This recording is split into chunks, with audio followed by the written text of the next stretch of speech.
I read a book.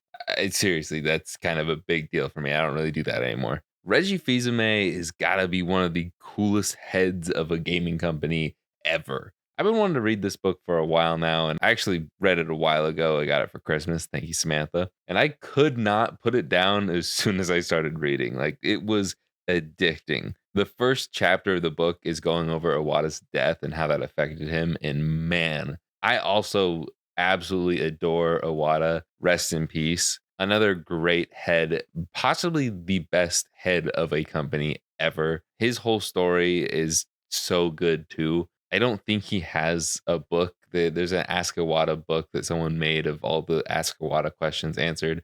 I want to read that too. But both of these men were super influential in my life. And reading this book, getting to know Reggie better, and just, man, he starts off with an insane chapter and it really, really hooks you. Cancer has unfortunately affected my family. And so that whole first chapter just really got to me. I cried. I'm not afraid to say it. And then from there, after an amazing hook, he goes back in time, talks about how influential his family members are. Like, I didn't realize this guy is practically royalty. Maybe that's a stretch, but you should go read it. I'm not going to spoil too much of the book here because this is a review, I guess. I really, really think you should read this book if you love Nintendo. I mean, that's probably why you subscribe to me. This is an amazing read. Nowadays, if I do read something, it's usually an autobiography, which is pretty rare. And eventually I'll get to this book, which is going to be an interesting one. But there's so much in this book that I did not know about Reggie.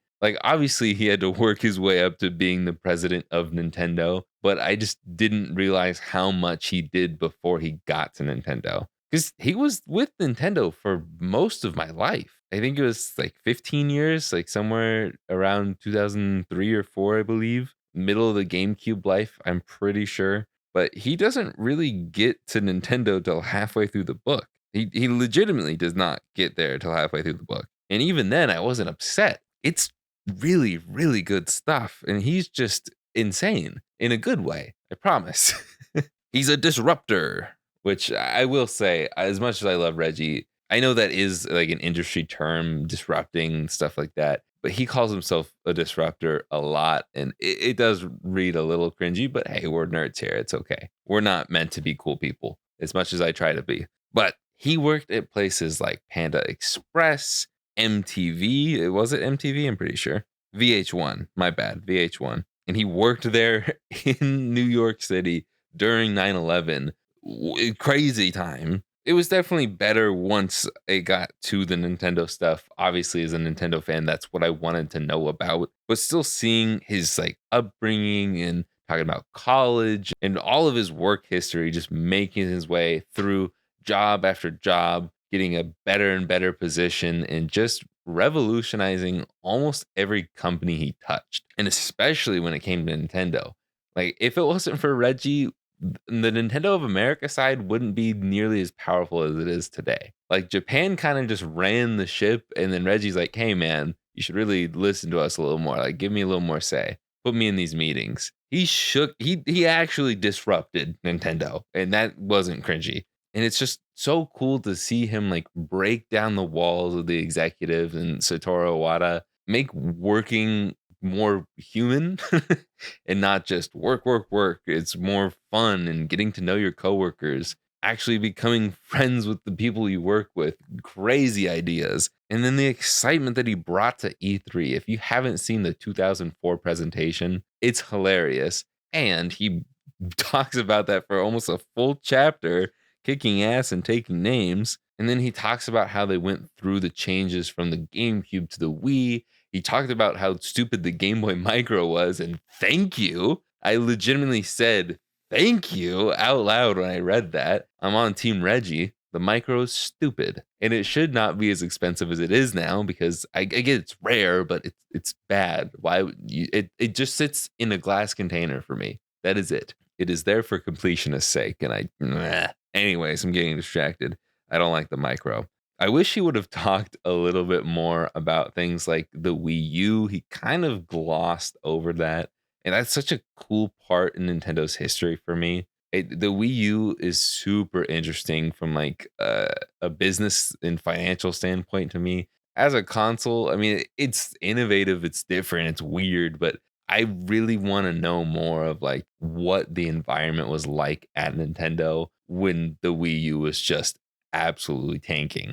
I wanted to know more about like the beginning of the Switch, but he kind of just breezes past all of it in like the last couple chapters. Talks more about like its post Nintendo life, which this came out not that long after he left Nintendo, so there wasn't a ton of history to it. He's had a couple years since then. I mean, he's still alive. He's not that old. But him talking about all the relationships that he made through all of the companies he worked for, really talking about business. And my favorite parts of the book were when he did the so what. For context, at this point, he's talking about Twilight Princess and how he wanted to push that for the launch of the Wii because Wii Sports was getting a lot of hype behind it. And of course, that infamous, like realistic Zelda trailer, people were still wanting that, but they hadn't come out with that yet for the GameCube.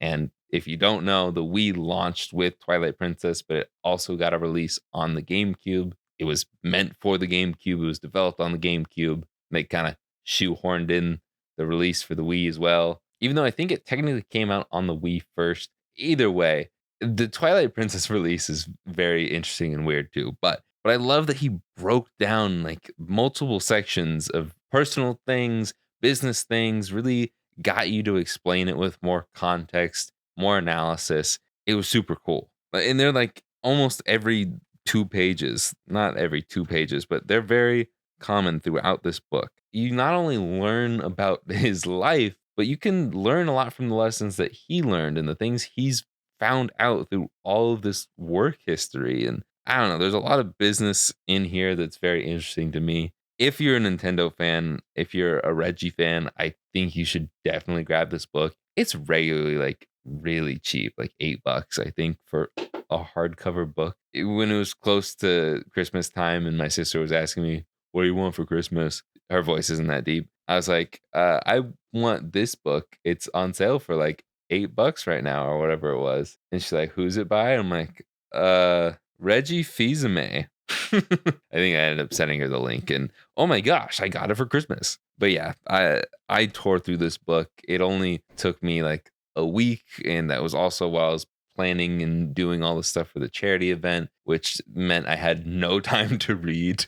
Pretty much any time I had spare time, it was spent reading this book. I couldn't get enough of it. I highly recommend it. If you want to learn more behind the scenes stuff with Nintendo, Nintendo of America, how the Japanese and the American sides clashed, how he really broke down the business to work more personably. I don't know what the right words are. Read the book, man. It's so good. I just wanted to talk about it. I would absolutely love to sit down with Reggie and just pick his brain for, I would say like an hour or two, but there's no way I would have enough time to ask him all the things I want to ask him. I just need to be friends with him. Reggie, if you want to be friends, hit me up. I'll mod you a Game Boy, or maybe not if you're still close enough with Nintendo that would get me in trouble somehow. That's a fine line I walk. But Reggie seems really chill, and honestly, I think he's probably on the gamer side for a lot of the emulation and other things that we like to do that Nintendo does not like. I don't know, but that's like one of the things I would like to ask him. I just feel like he's really chill and would agree with a lot of us gamers. He's a gamer at heart. That's another thing he talks about in the book, not to spoil it, but like he was super into the Super Nintendo. Like he got it after not playing video games since like the Atari days, and then he bought like 70 games for the Super Nintendo. He was addicted to, I think he was Link to the Past, whatever the Zelda game was on Super Nintendo that everybody loves. I won't spoil that story because it's a really good story that's brought up multiple times throughout the book. It's so good. I can't recommend this book enough. Nintendo fans and video game fans in general, even if you're not like super into Nintendo, I think you'd still enjoy a lot of this if you're someone like me. Okay, that's all the time I have. I got to get back to playing Animal Crossing New Leaf on my Nintendo 3DS.